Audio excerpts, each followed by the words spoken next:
আমরা 26 সালে নতুন বছরে নতুন রাত্রি চাই, নতুন মুখ চাই।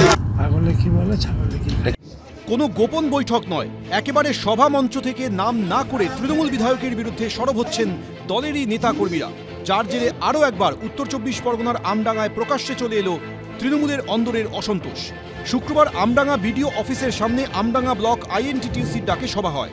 সেখানেই মঞ্চ থেকে আমডাঙ্গার তৃণমূল বিধায়ক রফিকুর রহমানের নাম না করে আক্রমণ করেন তৃণমূলের অঞ্চল সভাপতি।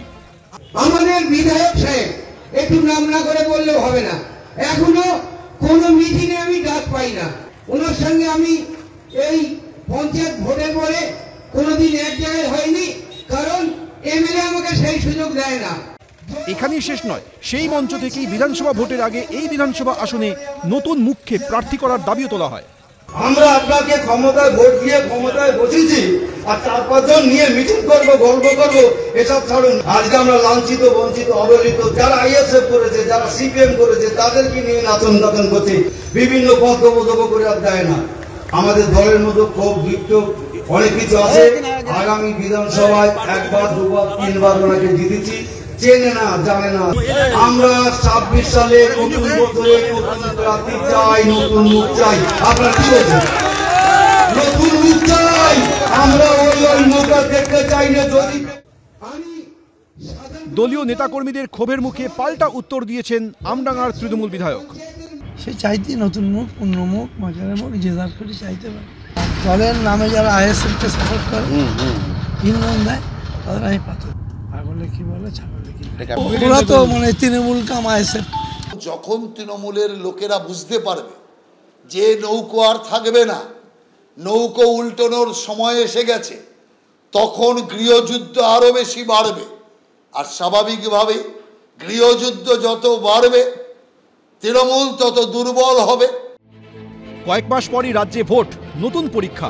তার আগে দলের ভিতরের এই তরজা কিভাবে সামলায় তৃণমূল, এখন সেটাই দেখার। সমীরণ পাল, শিবাশিস মৌলিক, এবিপি আনন্দ। আমাকে বলা হলো ও এখানে কেন, এখান থেকে চলে যাক। কৃষি কর্মাধ্যক্ষ অনেক আগে থেকেই দলের বিরুদ্ধে বলে, দলের বিরুদ্ধচারণ করে। মুর্শিদাবাদের নওদায় পঞ্চায়েত সমিতির অফিসে বৈঠক চলাকালীন প্রকাশ্যে চলে এলো তৃণমূলের কোন্দল। তৃণমূল নেত্রী ও নওদা ব্লকের কৃষি কর্মাধ্যক্ষ জেসমিন নাহারের দাবি, বৃহস্পতিবার নওদা পঞ্চায়েত সমিতিতে বৈঠক ছিল। অভিযোগ, সেখানেই তার সঙ্গে দুর্ব্যবহার করেন নওদা ব্লকের তৃণমূলের সভাপতি ও জেলা পরিষদের কৃষি কর্মাধ্যক্ষ সফিউজ্জামান শেখ।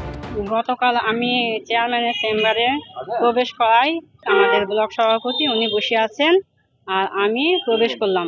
আমাকে বলা হলো ও এখানে কেন, এখান থেকে চলে যাক, এটা বেড়ে যাক, এটা উনি আমাকে উদ্দেশ্য করেই মানে বললো যে না, মিটিং করার দরকার নেই।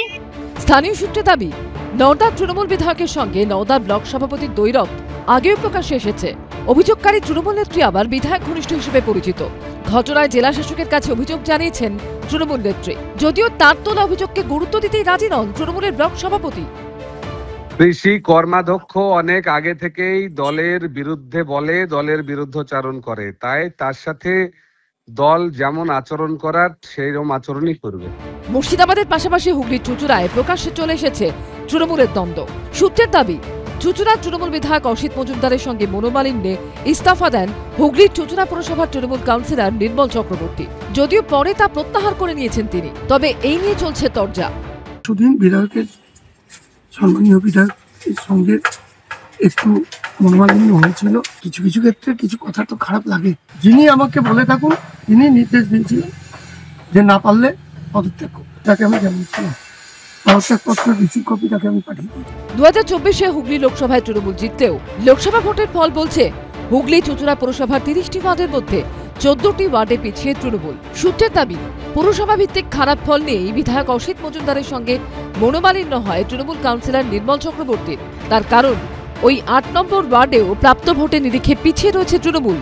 কাজ যারা না করবে তাদের সম্বন্ধে তো ভাবতে হবে। কাজের জন্য তো আমি বলবোই 3%, অনলি 3%, যেখানে 62%, 63% এক একটা ওয়ার্ডের কাজ, সেখানে 8 নম্বর ওয়ার্ডের কাজ 3%। তো বলবো না আমি ডিজাইন দিয়েছে, এটা আমি জানি না, উইথড্র করেছে এটাও আমি জানি না। 8 নম্বর ওয়ার্ডে 900 ভোটে হেরেছি। তৃণমূলের কোন্দল সামনে আসতেই পাল্টা কটাক্ষ ছুড়ে দিয়েছে বিজেপি। এটা কি সার্কাস চলছে? হুগলি চুঁচুড়া পৌরসভার চেয়ারম্যানহীন, অভিভাবকহীন, এদের মধ্যে দলাদলি চলছে, নিজেদের মধ্যে খেয়ে চলছে। সব মিলিয়ে বিধানসভা ভোটের আগে কোন্দলের জেরে শাসক দলের অস্বস্তি ক্রমেই বাড়ছে। রাজীব চৌধুরী ও সৌরভ বন্দ্যোপাধ্যায়ের রিপোর্ট, এবিপি আনন্দ। এবিপি আনন্দ, এগিয়ে থাকে, এগিয়ে রাখে।